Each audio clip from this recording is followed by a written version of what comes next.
Hello friends, तो मैंने आप लोगों से पूछा था कि जिन एपिसोड्स का मैंने ठीक से रिव्यू नहीं किया है क्या मैं उन्हें दोबारा एक्सप्लेन करूं या फिर आगे बढ़ जाऊं। तो आप लोगों ने बोला कि भाई आगे बढ़ जाओ, तो ठीक है फिर आइए शुरू करते हैं एपिसोड 949 को।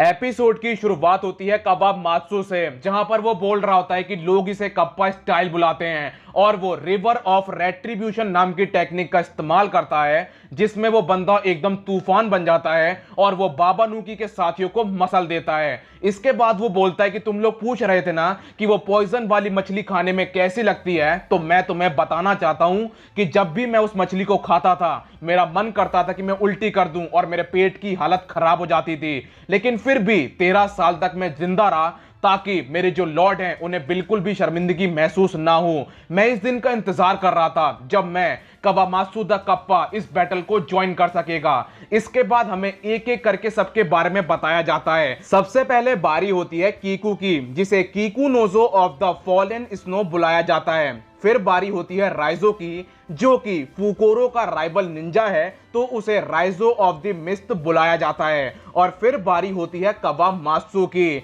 जो कि एक कमाल का समुराय है, साथ ही साथ वो कमाल का सुमो रेसलर भी है और अपने समय में उसके पास योकोजुना का टाइटल था, तो उसे योकोजुना कवामात्सु बुलाया जाता है। और फिर बारी होती है ह्यू की, जिसे ह्यूगोरो ऑफ द फ्लावर बुलाया जाता है। और फिर बारी होती है लूफी की, तो लूफी कैदियों से बोलता है कि तुम लोग घबराओ मत, हम लोग तुम्हें बचाएंगे, बस हमारे ऊपर भरोसा रखो। तो यहां पर जो कैदी होते हैं वो लूफी को पकड़ लेते हैं, तो लूफी बोलता है मुझे जाने दो। कैदी बोलते हैं कि हमें अकेला छोड़ दो, हमें इन सब में मत घसीटो, भले ही हमारी जिंदगी बेकार है, भले ही हम लोग भूखे रहते हैं, लेकिन कम से कम जिंदा तो रहते हैं। लूफी बोलता है क्या तुम लोग यही चाहते हो। और इसके बाद हमें राइजो दिखाया जाता है, जो कि किड के पास जाता है, उसे चाबियां देता है और बोलता है कि अपने आप को आजाद कर लो। फिर हमें स्कॉर्पियन दिखाया जाता है, जो कि अपने साथियों से बोलता है कि लड़ने के लिए तैयार हो जाओ और हाँ, प्लैग बुलेट्स का इस्तेमाल करना और तबाही मचा दो। तो यहां पर अब ये लोग धड़ाधड़ गोलियां चलाते हैं और जिस इंसान को प्लैग बुलेट लग जाती है वो बंदा इन्फेक्टेड हो जाता है और वो बंदा एकदम ज़ॉम्बी बन जाता है। तो यहां पर लूफी कुछ बंदों को रोक देता है जो कि प्लैग बुलेट्स का इस्तेमाल कर रहे होते हैं। और फिर मैदान में आता है राइजो,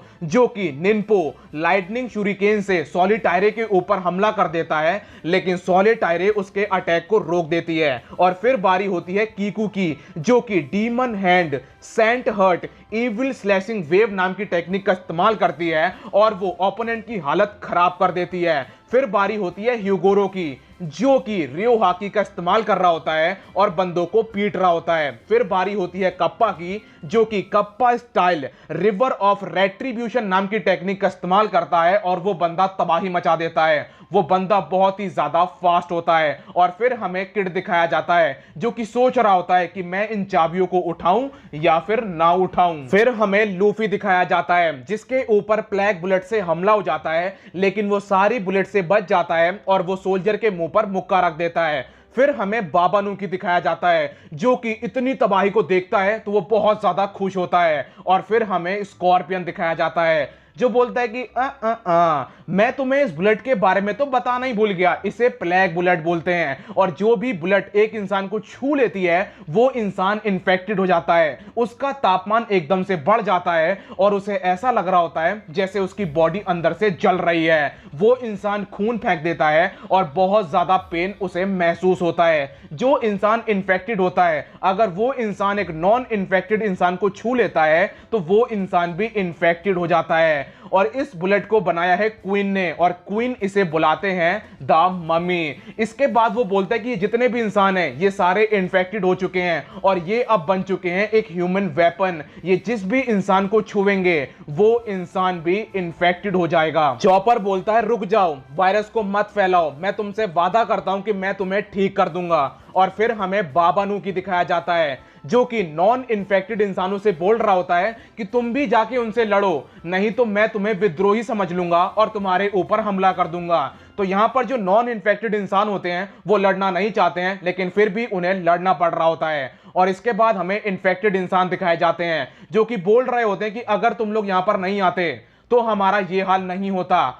भले ही तुम लोग आकाश आया के मेंबर्स हो जो कि 20 साल पहले मर गए थे, लेकिन फिर भी तुम लोग नहीं जीत पाओगे, काइडो एक ड्रैगन है और एनिमल पायरेट्स को हरा पाना असंभव है। तुम लोग देख ही सकते हो कि उसके एक आदमी ने हमारी क्या हालत करी है। तुम लोग उनकी ताकत का अनुमान लगा सकते हो। और फिर वो लूफी की तरफ देखते हैं और बोलते हैं कि अगर तुम यहां पर नहीं आते तो कम से कम हम अपनी रोजमर्रा की जिंदगी को जी तो रहे होते। तो यहां पर अब लूफी एक इंसान को पकड़ लेता है जो इन्फेक्टेड होता है और अपने आप को भी इन्फेक्टेड कर लेता है। अपना हाथ लंबा करता है और बोलता है रुक जाओ साथियों। तो यहां पर एक इंसान बोलता है कि ये इसने क्या कर दिया और वो इंसान इन्फेक्टेड होता है। अब लूफी इन्फेक्टेड हो जाता है और वो बोल रहा होता है कि मैं तुम्हें खतरा लगता हूं और तुम्हें ये पावर लगती है, लेकिन इस पावर से मुझे बिल्कुल भी डर नहीं लगता है। चॉपर बोलता है झूठ मत बोलो, तुम्हें तकलीफ हो रही है। लूफी के हौसले मजबूत होते हैं और वो बोलता है कि मैं जिन समुराय को जानता हूं वो ताकतवर हैं, लेकिन मैं अगर तुम्हारी बात कर लूं तो तुम लोग डरपोक हो।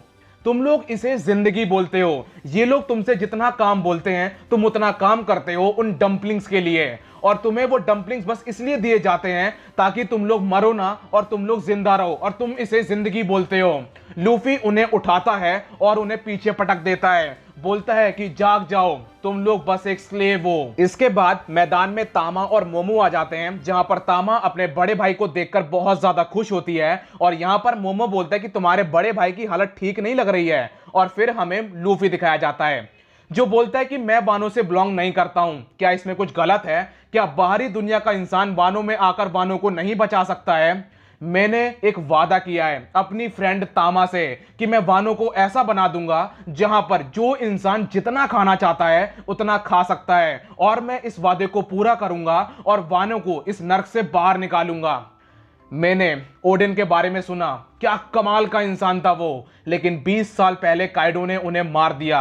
लेकिन हम लोग यहां पर काइडो से जीतने के लिए आए हैं और जीत कर रहेंगे। अब ये तुम्हारे ऊपर है कि तुम किसकी तरफ से लड़ना चाहते हो। क्या तुम हमारी तरफ से लड़ना चाहते हो या फिर तुम काइडो की तरफ से लड़ना चाहते हो? लेकिन एक बात समझ लो, हमें ऐसे साथी नहीं चाहिए जो हमारा रास्ता रोकें। तो यहां पर अब जो कैदी होते हैं उनकी आंखें नम हो जाती हैं। भाई वो देखते हैं कि यार इस बंदे में क्या चाम है। तो यहां पर वो बोलते हैं क्या तुम अभी भी हमें एक मौका दे सकते हो? इसके बाद हमें बाबा नुकी दिखाया जाता है जो कि ये देखकर हैरान रह जाता है कि जो कैदी अभी लूफी से लड़ने के लिए तैयार थे अभी वही कैदी लूफी के साथ खड़े हैं, चाहे वो इन्फेक्टेड हो चाहे वो नॉन इन्फेक्टेड हो। तो यहां पर बाबा नुकी बोलते हैं कि अगर मैंने कुछ नहीं किया तो गड़बड़ हो जाएगी। तभी वो एक कैनन बॉल निकालता है जो कि 200 प्लैग बुलेट्स के बराबर होता है और वो उसे फायर करने के लिए उसे हाथी के मुंह में डाल देता है। लेकिन तभी लूफी वहां पर आता है और वो हाथी के मुंह में एक गांठ लगा देता है और बोलता है कि मैंने ये इसलिए किया है क्योंकि मैंने फ्यूचर में कुछ गड़बड़ होती हुई देखी थी। और इसके बाद हाथी का मुंह फट जाता है और बाबा नुकी की हालत खराब हो जाती है। इसके बाद लूफी कैदियों से बोलता है